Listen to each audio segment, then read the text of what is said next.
Uma mulher funda uma família, ela e o seu filho.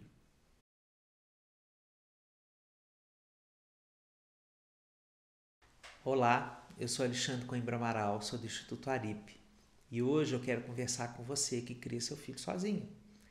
Que por qualquer circunstância da vida, você tem um dilema para resolver todos os dias sobre a logística complexa da vida com um bebê. Isso pode ter acontecido na sua vida porque você se separou na gravidez, no puerpério, nos primeiros meses do bebê, coisa que é muito comum no nosso país. E você se vê de repente sozinha, com todas as suas dores, com todos os seus dilemas, com todas as suas perguntas.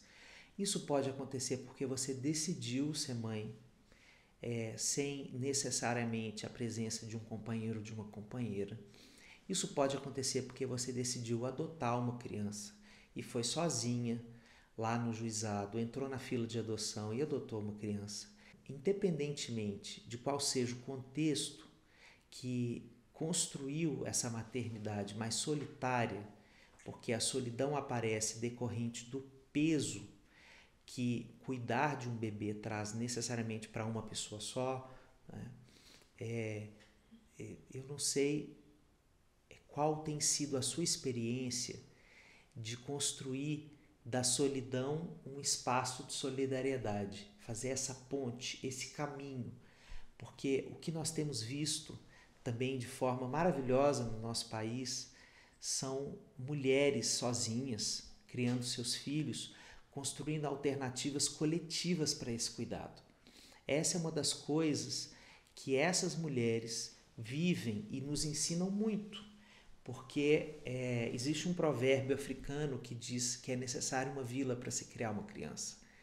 E essas realidades familiares acabam exigindo que isso aconteça com muito mais frequência, porque obviamente se você está sozinho para cuidar de uma criança, você vai precisar trabalhar, você vai precisar conseguir o sustento para essa criança poder ter tudo que ela precisa, do mínimo, né? E para você também continuar existindo.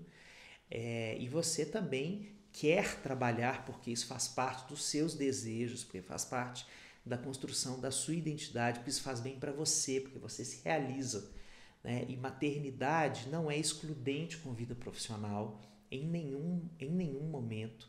Ela é uma necessidade de um rearranjo profundo na sua disponibilidade de tempo, financeira, de energia, sendo que se você está sozinha, isso vai ser uma conta mais difícil de fechar, de qualquer forma, né?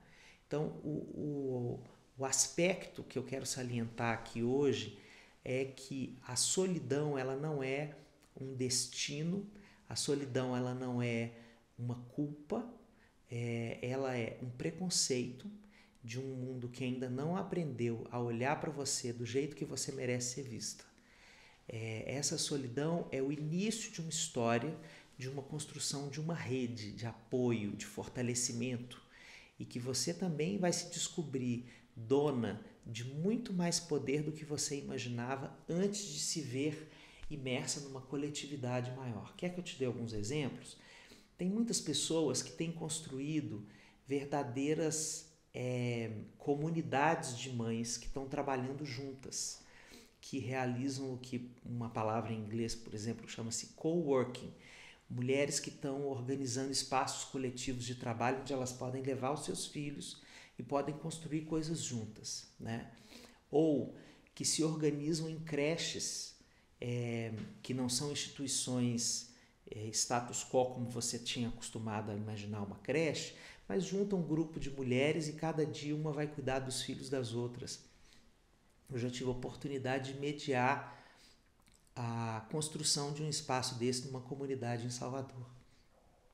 Existem também outras possibilidades das famílias começarem a entrar nesse cuidado, e isso também envolve a despatologização da sua estrutura familiar. Porque ver uma mulher e um filho como uma família que precisa de ajuda significa também poder olhar para você de uma forma paternalista, de uma forma patriarcal. E não é disso que eu estou falando. Eu estou falando que você merece ter o auxílio social para estar cada vez melhor para cuidar do seu filho.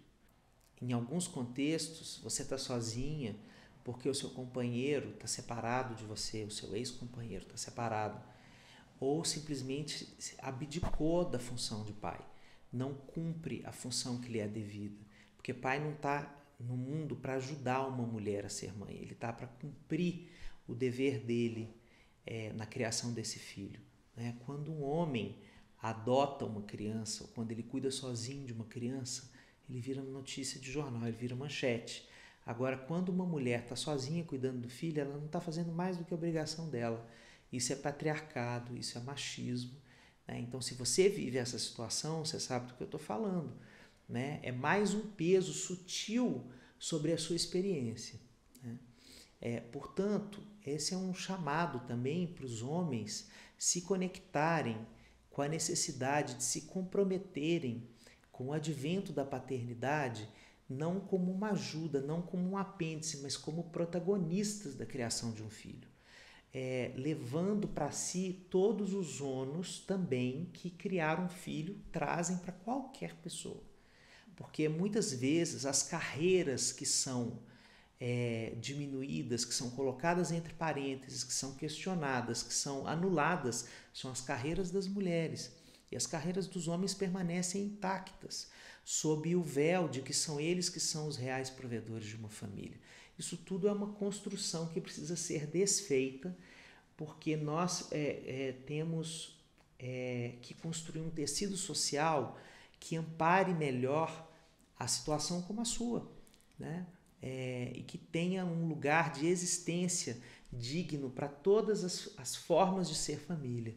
Então, esse é um momento que nós estamos vivendo de tanto crescimento de situações como a sua, que vive um lar monoparental, que esse é o nome técnico. Se nós não olharmos para isso com os nossos corações, os números continuarão crescendo e essas situações continuarão sendo invisíveis. E perde a mãe, perde o filho, perde essa família, né? E perdemos nós, porque não conseguimos reconhecer a beleza de alguma coisa que é diferente do que nós somos.